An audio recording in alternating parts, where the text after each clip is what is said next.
15h10 minutes.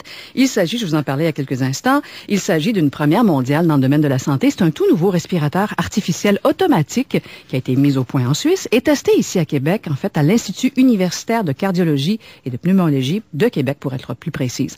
Alors, pour comprendre de quoi il s'agit, je joins maintenant le docteur François Lelouch, qui est interniste, intensiviste à l'Institut. Bonjour, docteur Lelouch. Bonjour, Mme Martin.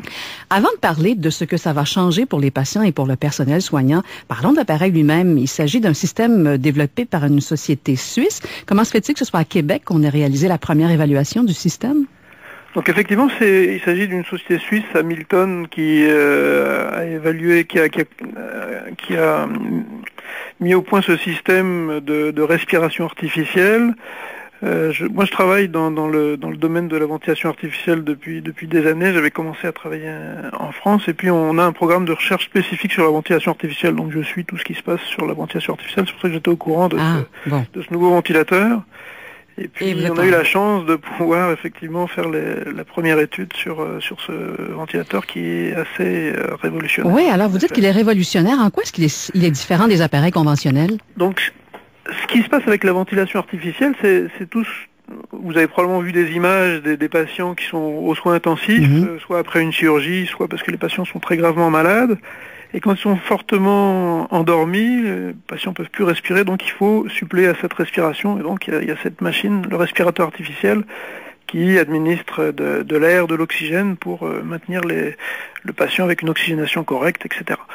Et puis jusqu'à présent, on avait 5 à 10 réglages à faire de manière manuelle. On a des bons ventilateurs qui le font. Simplement, c'est une charge de travail importante.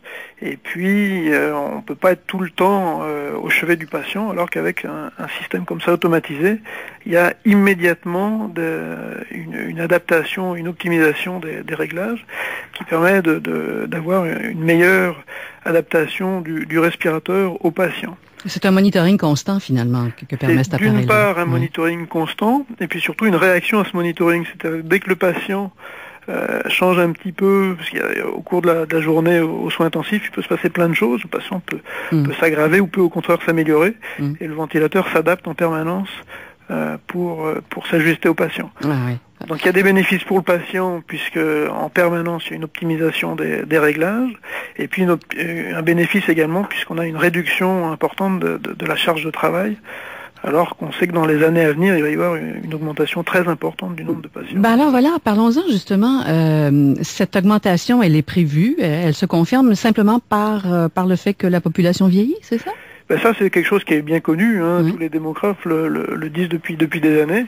On sait que maintenant, les patients qui sont nés après la guerre ont atteint l'âge à peu près 65 ans, 65-70 ans.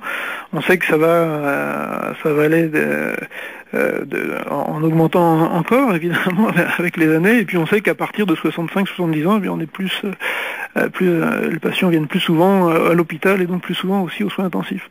Donc d'une part, il y a ces modifications démographiques, ce qu'on appelle les baby boomers, évidemment. Et puis, en plus de ça, les patients sont de plus en plus sévères, c'est-à-dire qu'il y a plus de pathologies associées, les patients par rapport à avant. Donc ils peuvent rester plus longtemps aux soins intensifs, plus longtemps sous ventilation mécanique. C'est pour ça qu'il y a cette augmentation qui est prévue de patients sous ventilation mécanique.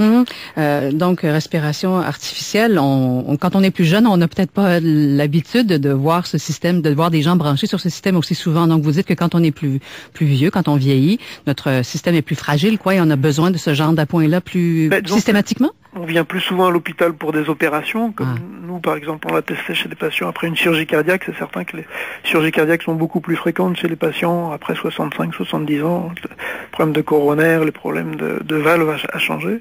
Et puis, pour toutes sortes de raisons, les infections pulmonaires ou les autres types de chirurgies, c'est certain que c'est plus fréquent chez des patients un petit peu plus âgés. Alors, on vous comprend bien. Oui, effectivement, il y aura davantage de patients qui auront besoin de respiration artificielle, donc un appareil qui fonctionne automatisé, qui fonctionne de par lui-même. Ça libère le personnel pour pouvoir être disponible à d'autres tâches et mieux soigner les gens. Je comprends bien ça. Maintenant, est-ce que ce genre d'appareil-là coûtera plus cher que l'appareil conventionnel?